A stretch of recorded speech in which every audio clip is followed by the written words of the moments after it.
I have my colleague Daniel Sims here to speak with us today. Daniel is a CNE, CDE, and has more than a decade of experience in strategic and development planning, major gift program design, and capital campaign management.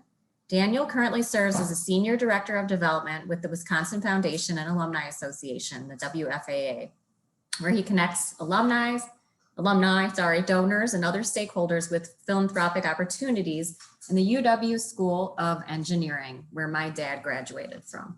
In addition to working in philanthropy, he has consulted more than 125 organizations on pathways to create strategic and inclusive philanthropic cultures.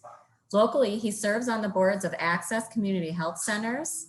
I see people from there, the Foundation for Madison's Public Schools, and is the past president of the board of Catalyst by Design, a national social design organization based in St. Louis, Missouri. I skipped something, sorry.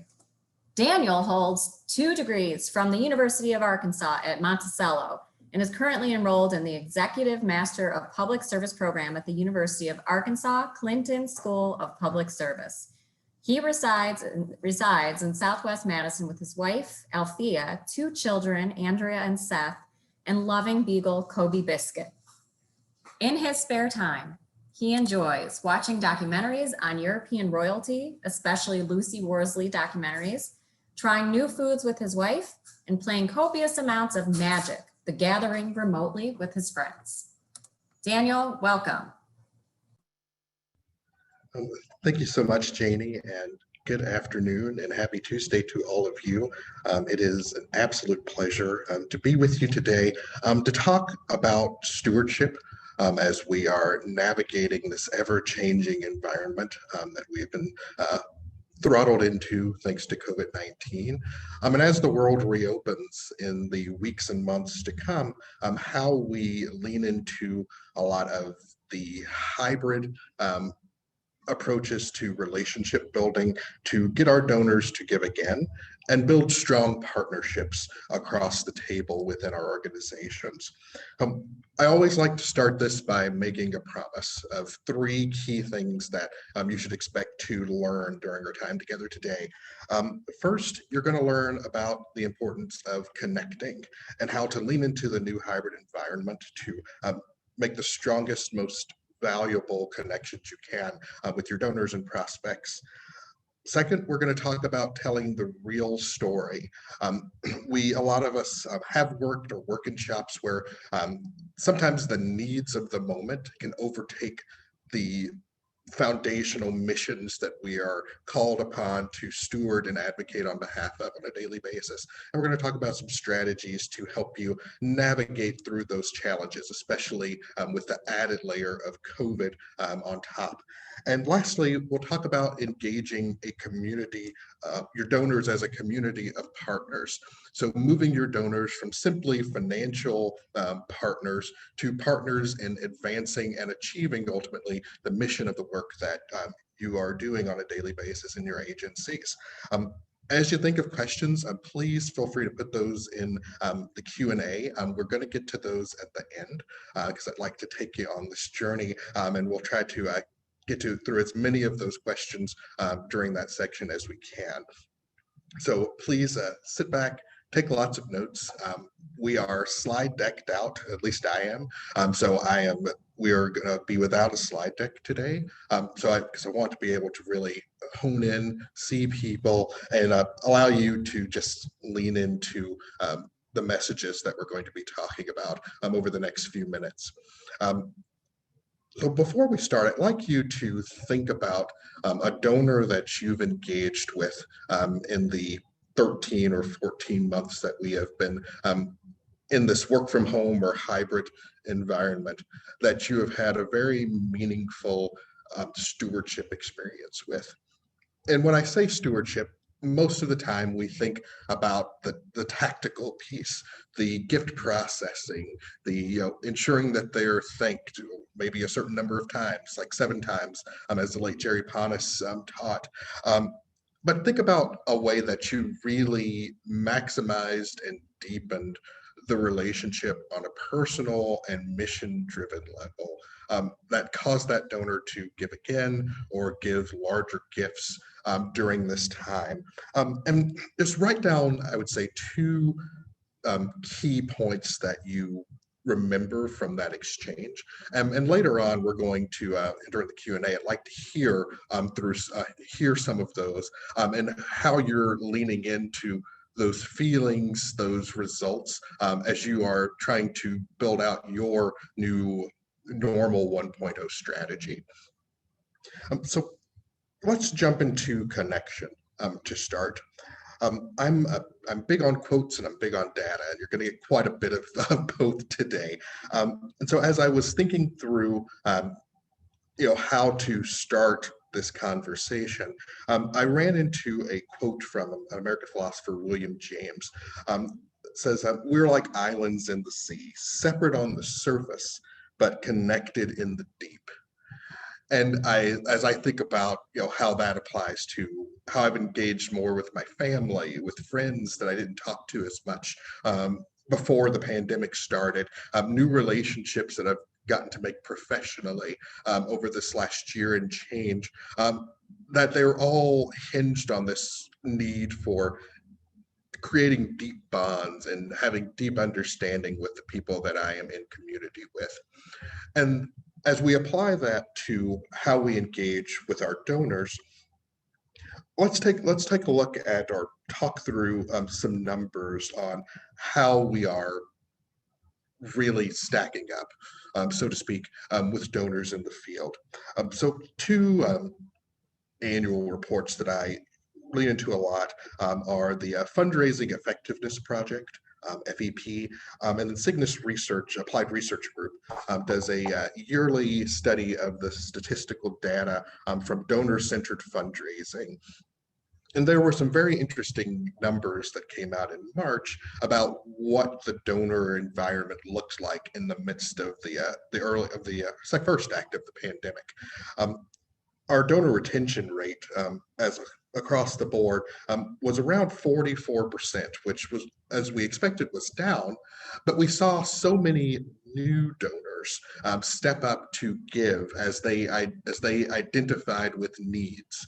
So if you worked for a social services organization, if you worked for, say, an animal shelter, I ended up adopting a dog in the middle of the pandemic and giving, because we saw that as people were isolated from friends, family, co-workers, that there was now an opportunity to accentuate this need for companionship in the form of an animal, for example, or by assuring that people have as much food as they need to eat, clothes, other basic needs that have really been exacerbated by the conditions we faced in the early days of the stay-at-home orders.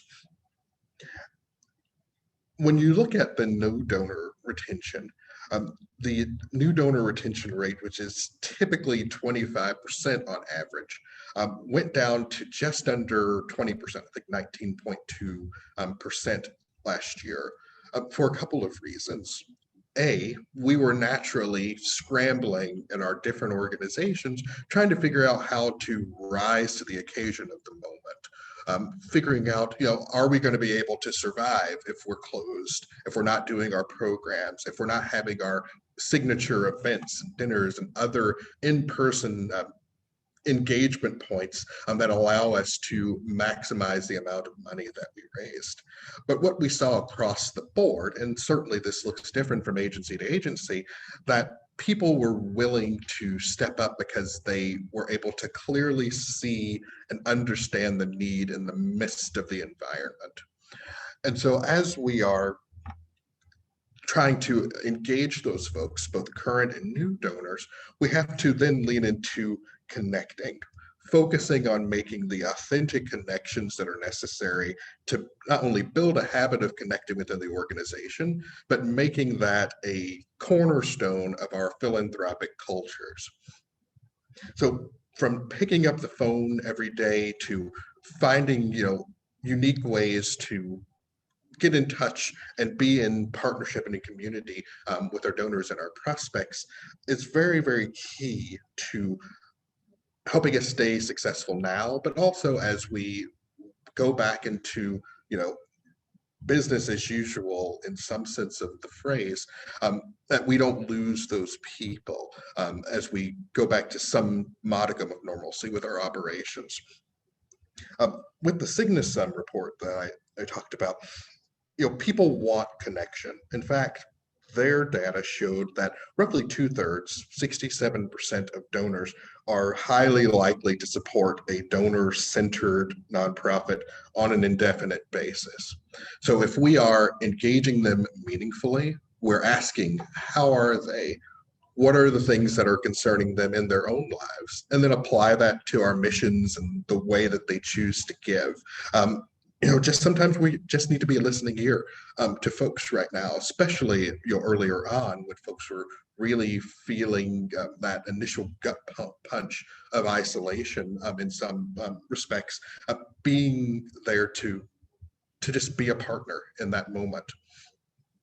And as we then listen and form our relationship one-to-one with that donor or that family, we're then able to determine how we can give them a more personalized experience that shows them the impact of their investments. That same report shows that roughly 45% of donors would give or volunteer more if the experience that they had showing impact were more personalized. And so we work in professions where it's important to get acknowledgments out the door on time, keep talking, keep the programs moving, and sometimes we're wearing multiple hats in the pursuit of doing that. However, what we have found during this period is that folks are, especially those who are not necessarily high net worth donors, but are giving consistently and looking to give larger gifts as they can over time, it's very important now more than ever to show the connection between how the mission is being met in this moment through very specific efforts that their investments can fund and advance. Oh, lastly, when you're not doing that, many nonprofits are not showing donors that kind of impact at all. 55% of the donors that were talked to in this study said that they had never received or rarely received, and rarely was measured as once a year, any measurable results on their gifts in action, which means we're not only losing those partners at the table, we're letting money sit on the table when you get into the very elusive topic of lifetime value of donors by not allowing them to come in and see, how the work is maximized by their presence, both financially, physically, and with their talent if they're also volunteering. So in connecting, we also have to look now as we move towards this hybrid approach going into the fall and into early 2022 about meeting people where they want to be met. At this stage, you've probably called everyone, emailed everyone, sent out letters, taken every meaningful or reasonable touch point to talk with donors. And certain donors of yours have probably been very responsive to some of those techniques. Maybe they love talking via email. Maybe the phone is the best way to connect. Perhaps they don't want that kind of touch point, but they love seeing monthly or quarterly newsletters. And we now have to lean into that to determine how to keep their level of engagement and excitement into what we're doing consistent as we then go back to some of our normal approaches. One example of a donor that I think about a few years ago, we'll call him Lawrence, was a gentleman I worked with a client back in Arkansas that we had been looking at as being a potential target for a capital campaign. We sent letter after letter after letter, made email after email, and he wasn't interested. But he was still giving. He was giving, $1,000 here, $2,500 here. He would come to events. He would show up, but he didn't. But the folks that I was working with on comms, we couldn't get on the same page about how we should be talking to him about the investment. So one day I picked up the phone and called. and said, "Hey there, Lawrence. I know you've been coming to our events, but I know that you don't like getting this mail. Can we go to breakfast?" So I took him to breakfast a couple of days after, and in talking with him, it was very clear that he was very gregarious. This guy was a total star. Loved, being in a community. Loved talking about his life, the work that he had done in biology. He had been a teacher, done a lot of research, but he only wanted to talk about that if someone was there to listen in front of him. And so I found, don't send him mail, send him acknowledgments. That said, we need to take every opportunity to bring him in. So we brought him to the site. We got him involved in hosting events to tell his network about the campaign. And then we ended up getting a $250,000 gift out of him by the time we were done. And it all came down to us being very intentional about finding out what he needed, what he wanted to do to feel the most engaged, the most valued, and the most in the community of partnership.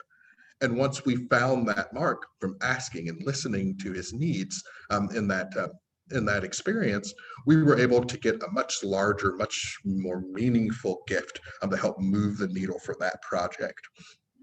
So you may not be in, looking for, well, everyone would like a gift that large, but you may find that in being as deeply intentional as you can, especially in the next few months, that finding out who your phone folks are, who your Zoom people are, who is ready to meet in person again, is going to help you create those individualized strategic plans for each of your donors that allows you to connect with them in a way that's going to get them the most excited, engaged, and give you the most long-term value out of their partnership and their investment capabilities.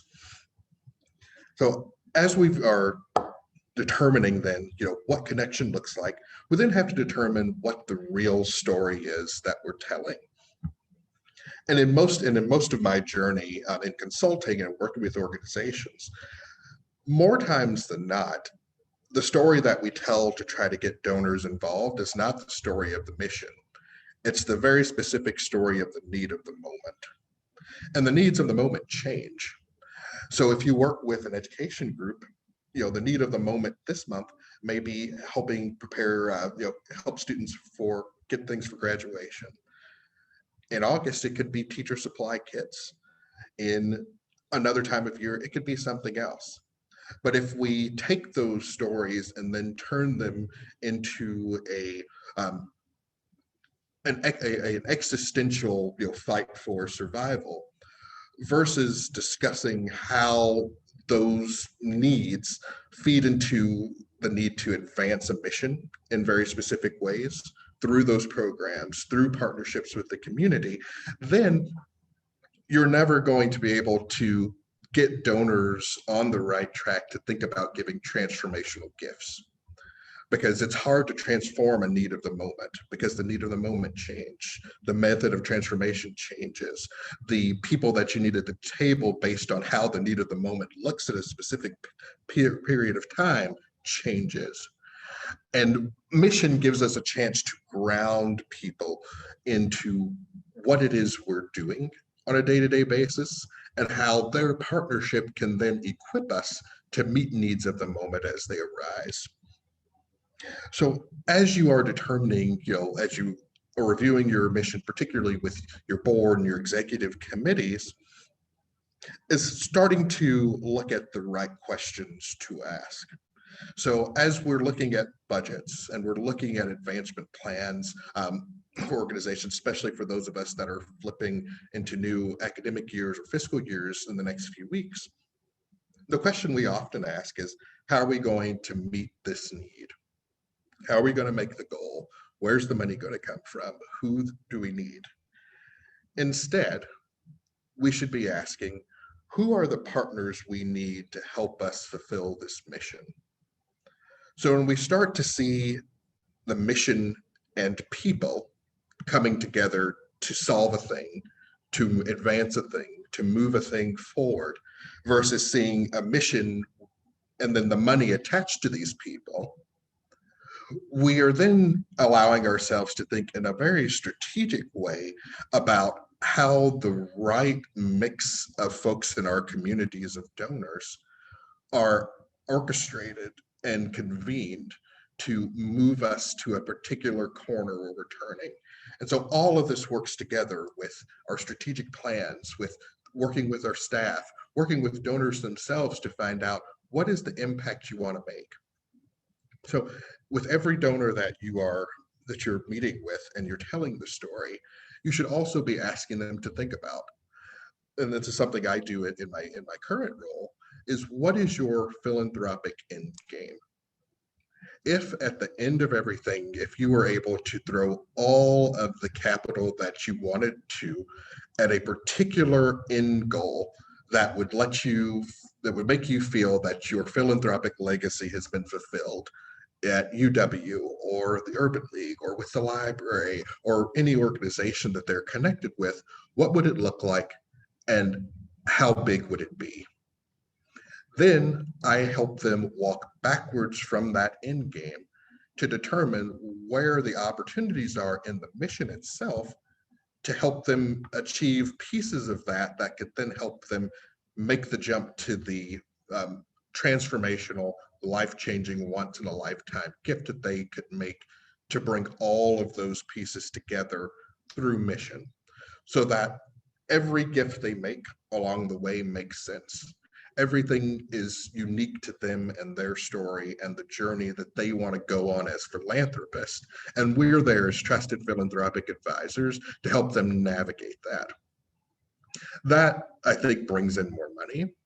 It allows us to bring in more donors who having given for a while, are very in command of who they are as philanthropists and what they want to achieve, and allows us to do both, address the needs of the moment, but also ultimately advance and achieve our missions, and then ultimately maybe move on to the next thing.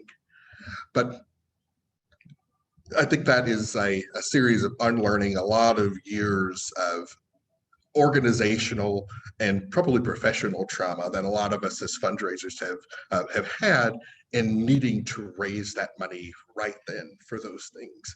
And so this is an area where working with your leadership teams, your board, and other staff is going to be very vital to find out how exactly to implement this in a way that best accentuates where your organization is trying to go.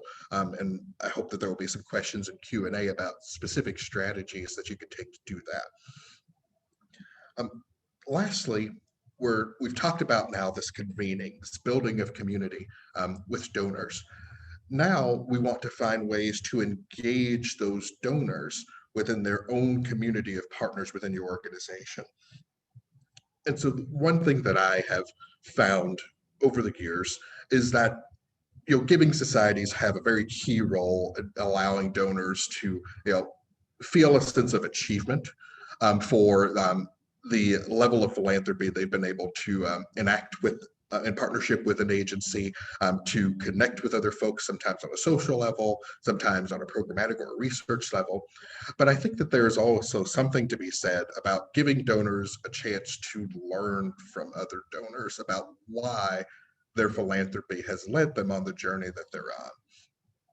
And so connecting donors with other donors, not just within intra giving societies, but also looking at donors who may give $100,000 and connecting them with donors who may be part of a monthly giving program or are giving, say, $1,000 or $10,000 a year. Two very key things can happen in those environments. First, you are allowing everyone to see that the donor community that they are a part of is bigger than themselves. It's very easy, I think, for an individual donor who is just starting off, doing what they can to help an agency that they're very passionate about or have had connections with through service or some other means over the years. That you think, I give my $500 a year during this event, I drop $100 in the kettle at Christmas time for the Salvation Army. I do this, I do that, and it makes me feel A or B or C. And sometimes that's what you think about. That's a warranted effect of donating and being philanthropic in your way. But when you start to show a donor where they fit on the spectrum, that there are other folks doing the same things, hoping for the same outcomes or maybe a different outcome based on their journey and where they're trying to go, it gets some donors thinking, wow, I didn't know that there were different ways to give, that this is a cool program to invest in. And so it gives donors an opportunity to then vision cast by hearing the stories of others to think about how they can maximize their giving. And then we're there as a trusted advisor to help them navigate those new questions and ideas that may be born out of those interactions. A few years ago, I was working with an organization that had, an in-person, awards event in the fall. And as I was putting together, just seating, I was like, okay, we have this donor that gives, 6, 7 figures. I want to put them at this table with folks who give, say $1,000 a year. And I got a lot of pushback from it from the client saying, oh, we don't like that. They need this, they need that. They need all of this very special VIP treatment. And the question I asked was, did they tell you that? Did they say that that is what they need to feel in order to be valued, seen, and recognized as a partner in the work? And the answer was no, they hadn't asked that. There was an assumption made based on the giving that they wanted something else. And I think many of us have had folks on the other end of the spectrum that may give, say $1,000, $5,000, $10,000 a year, who may fit that bill, who do want those things, and how we have to navigate that as we are inviting them to programming and events and other engagement touch points. So I gave the donor a call and said, here's what I have in mind. And this is what you do when you bring partners to the table. It's like, I would like for you to sit at this event with these other donors. Talk. I'm sure they would love to hear about your experience, the work you do, why you give, and it would be good to hear for you to hear why they give. And so we did it. We didn't have a problem. They had a great time.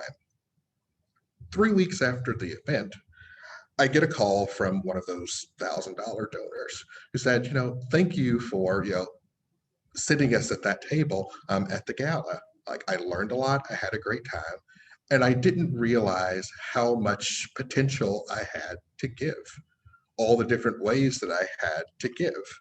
And so the next day, we had a $25,000 check in the mail from that individual who said, I wasn't digging deep enough because I wasn't thinking big enough about where my philanthropy can take me and where it can take other folks who are beneficiaries of the work that this organization does. And so it may not look in that specific way at your organization, but finding virtual or in-person ways to create this community of donors. For example, your CEO or your VP of programs can do investor calls. And I was with the Salvation Army before coming into this role, and I created similar experiences. We had something called Coffee with the Major. That was a nice opportunity for folks to connect with the local major or the divisional commander in a couple of instances and hear about some of the programming, the impact, the way that the organization had stepped up and how much impact it had in the community and in the state of Wisconsin and the UP of Michigan during the early days of the pandemic. And so it gave folks an opportunity to then make that switch from just being a contributor to an investor, where they're hearing impact, they're asking questions, they are able to be right there and have that key FaceTime that they would have normally, on a one-to-one basis with the chief executive to determine, what are some other ways that we can consider addressing the need? Are there gaps in the need that need funding that we can support or provide you with a network of folks that might be able to support? So you want to find ways, especially this fall, to bring folks together in, this either this hybrid or the virtual setting. And that starts with having those conversations, as we mentioned a little bit earlier, with donors this summer. You should be talking to everybody that you can to find out what is their level of comfort with attending events this summer, as there are several events going on around the city this summer that are going to have some sort of in-person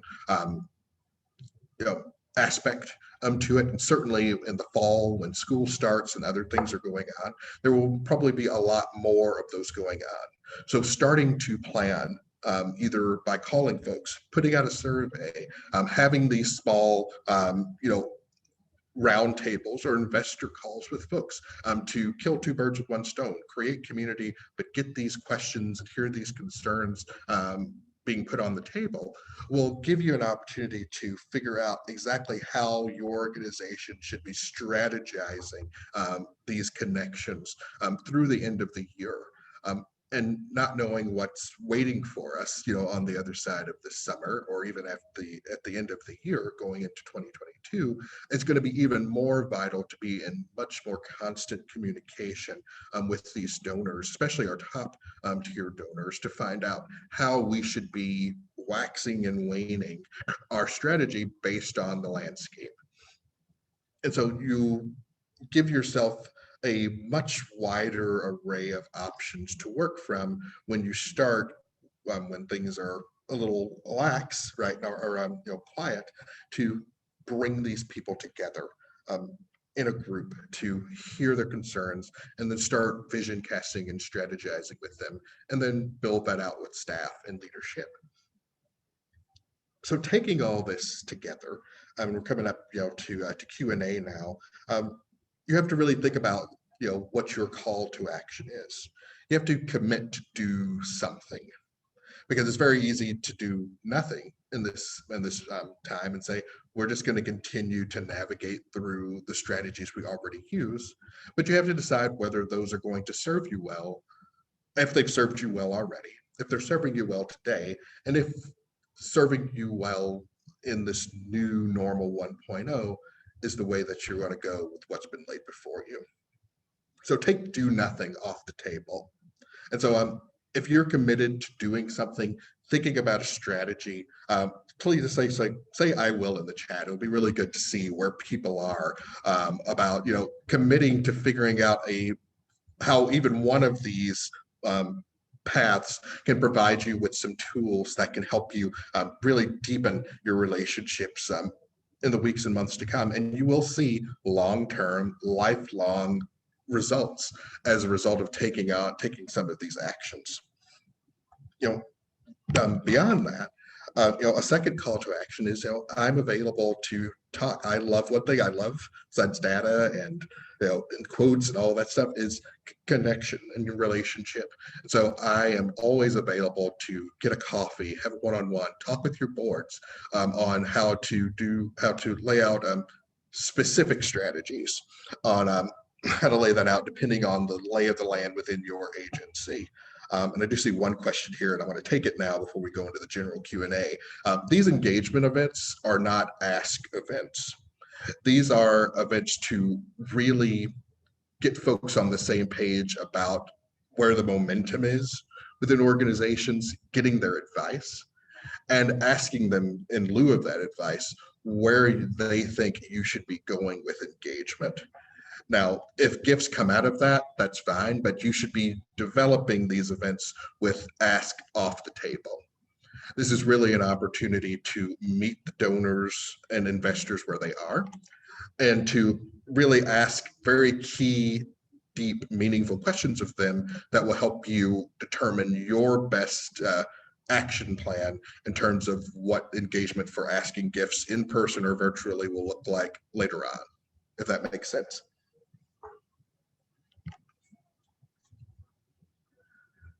So as we're thinking of all this, I would like to open it up for questions now. I wanted to leave enough time to get through as many as we can, and Vision Cash workshop through some things while we're together here, and then we can certainly make some arrangements if we run out of time to set up one-on-ones or whatever works for those who have more things they'd like to work through.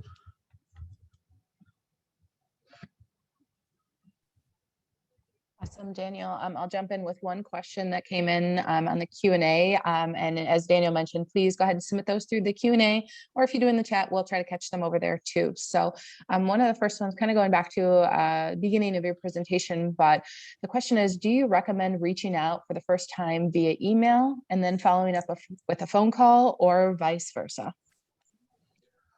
I think it really depends on the group or your agency. I will say that I've had way more people answer the phone in this last year than I ever had in the 11 years before now. And so I think that again, finding out where people are, it's having a two-pronged strategy is probably the best. But you will find that there are a lot of people that just want to talk on the phone. They're tired of Zoom. They're tired of Teams or WebEx or, or Google Meet or what have you, and just want to have conversation. On the other side of the coin, there are folks that you're going to talk to that only want that digital first approach. And so I have a lot of donors I work with and have worked with that lean very heavily into email as their primary means of communication. But I think that you're not doing anything wrong by placing one over the other. You should just create a strategy that incorporates both at some point in time, so that you are doing your due diligence and trying to make meaningful contact with the donor. Wonderful, thanks. Another question that came through is, how do you ask the deep questions at these type of events? And I think it's, going back to those kind of small engagement events or just the engagement events. So again, how do you ask the deep questions at these types of events? So the way my brain works, my development brain works in any case, is that these smaller setting events are born of individual conversations you're having with donors, where frankly, you should be looking to ask a lot of deep donor specific, investor specific questions in the one-on-one settings. However, I think that as you're taking notes and memorializing what you find out, what I typically do is I take notes from all the conversations I've had with the 3 or the 4 donors that are going to be part of that conversation, and I look for common threads. So if programming is a common thread, I then think of 2 or 3 deep questions regarding programming and what they want to see to ask in that group. If the common thread is operating and how we are, working to minimize or maximize cost, then I will bring that up. If it's down to impact and bringing in someone, then is it a question that I need a partner to answer for me, like a program director or program direct serving staff? And so that is how I look to strategize those engagements. You are always going to lean into the individual one-on-one engagement to really have the deepest questions, the deepest conversations one-on-one, and then build on that. So these questions probably come up with donors B, C, and D. Let's talk about subtopics AA, PP, and CC in this group, and then come up with calls to action for those in that setting. Wonderful, thank you. Another question, are you noticing more nonprofits trying to think outside the box in their fund development strategy post-COVID? I think yes and no. I think that there are still quite a few shops around the country that were hardest hit. And of that group, you probably have 60% that have risen to the occasion to diversify their strategies if they are heavily grant funded, for example, and looking to create an annual giving program for the first time for organizations that had annual giving, but now they're leaning into a lot of the grant funding that's available for COVID-19 related cost and programming needs. They're doing that. However, I have run into some through my consulting work that have been paralyzed and aren't sure how to navigate this moment of crisis.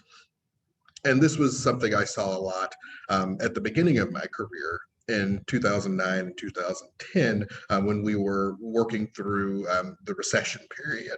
A lot of organizations were able to ride the wave at the beginning of the recession because people's wallets don't necessarily, especially if you're leaning on higher net worth donors to fund your programming, their wallets don't necessarily catch up to the wallets of the general populace. But what happened in 2010 is that the boom dropped.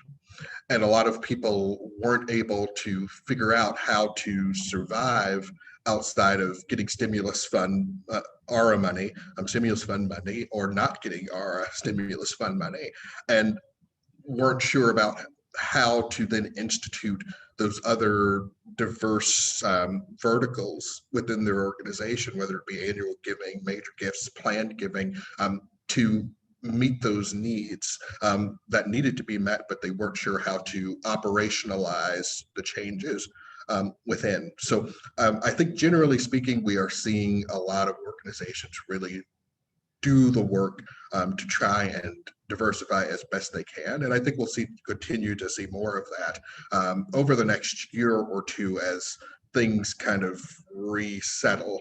But when you throw in the political environment and all the other kind of factors that are a bit fraught at the moment, we'll just kind of have to see how the sector moves with some of these external factors in play.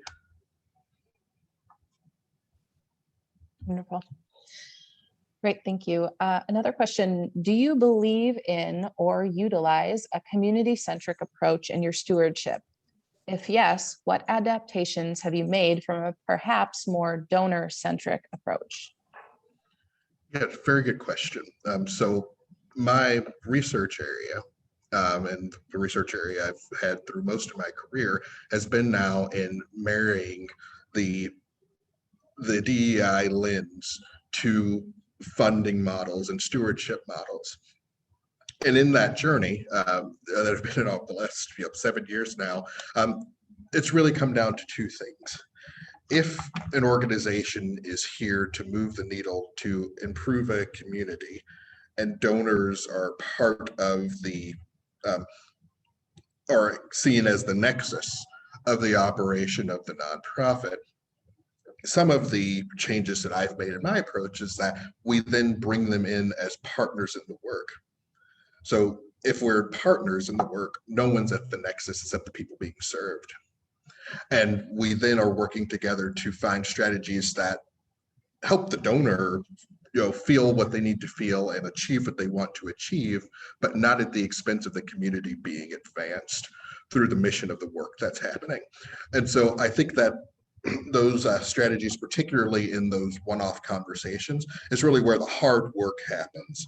Is with any DEI work that's happening now, it's a mirror.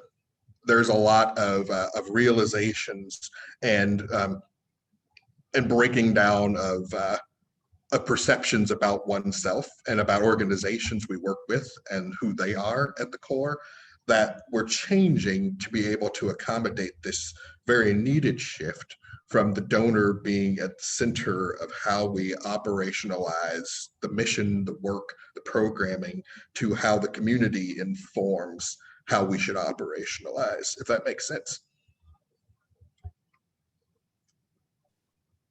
Yeah, thank you.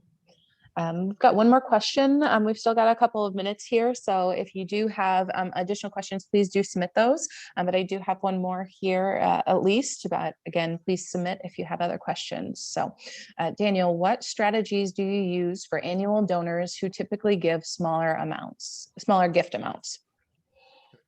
So I have used over time really two key strategies.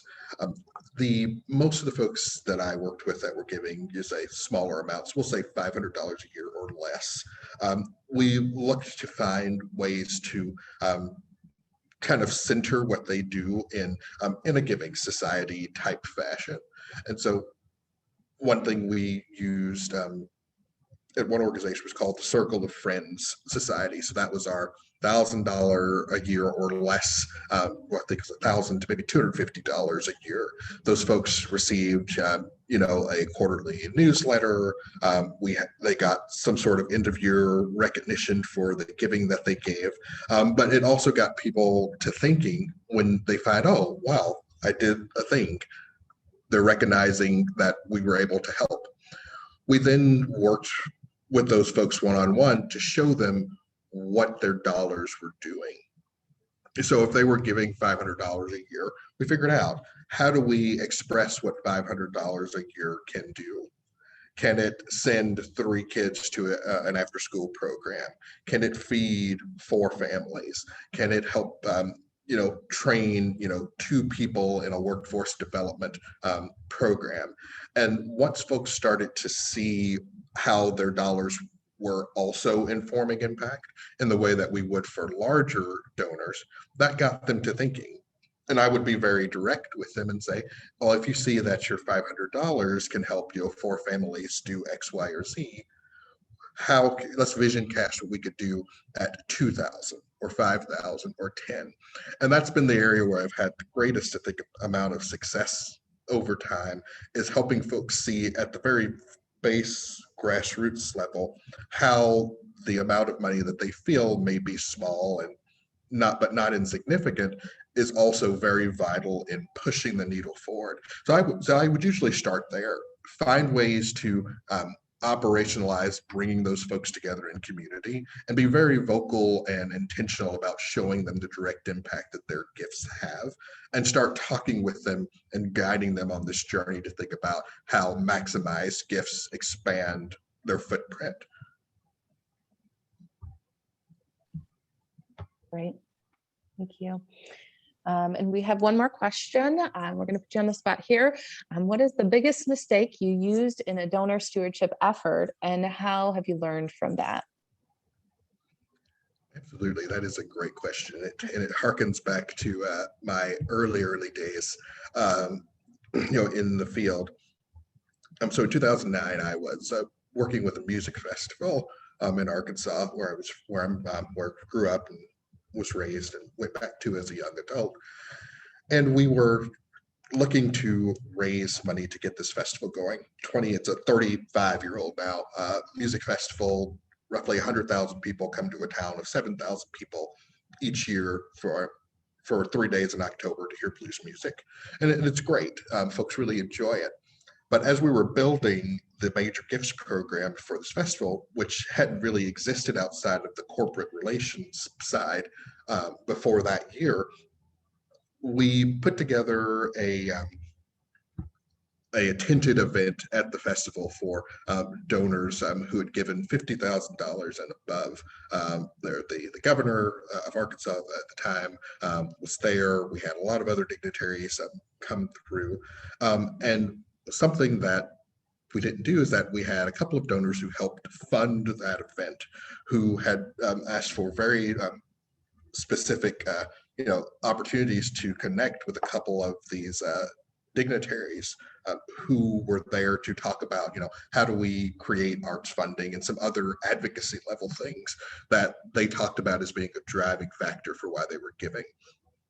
So working with the team that I had, somehow that didn't happen. We had them separated at different tables, and every opportunity that I took to try and fix this issue seemed to get clouded with more people clamoring for attention and getting involved in the moment. And so we kept the gift. The folks continued to give, but they made it very clear that they were disappointed that we didn't make advocacy in lieu of giving a priority. And so something that I started to do from that point on, and continue to do 12 years later, is ask, how does your gift inform how we advocate in the space we're working in? Human services, social services, higher ed. How do you want to use this as a means to send a message about how we are expanding access, equity, etc.? And so that I know, as I'm talking with other stakeholders and partners at the table, to prioritize those things in the conversations and the connections that I make. And so they were very gracious. They could have gone much, much worse. They could have left, thrown things, but they took me aside and gave me a real opportunity to learn listening and using that listening as fuel to bring the right people together to push the appropriate topics is absolutely the most vital thing in creating these partnerships, because we're either partners, we're either in it together or we're not. And there are multiple tests along the way that test how strong and tensile that relationship is that we have with those donors, and whether we're in it for real or not.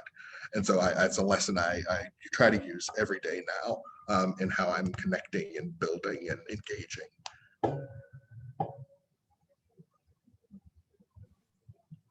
Wonderful. That's a great kind of ending segment, I think, for us. I'm right here coming up on 1 o'clock. So I do just want to give just a quick space here if anybody has any additional questions, but we don't have any in the Q&A. And it looks like some people are having to kind of jump off for the day. So I'll just give a quick second here to Janie and Daniel to wrap it up for us. Yeah, thank you, Daniel. I'm so glad that we were able to have you present today. This was great insight. So appreciate this. And I hope that everyone is available to and welcome to come to our roundtables next month with the 3 different topics. And Daniel is great to connect with. If you need his information, we're happy to get that to you. Thanks so much. It's been a blast. Thanks. Take care now.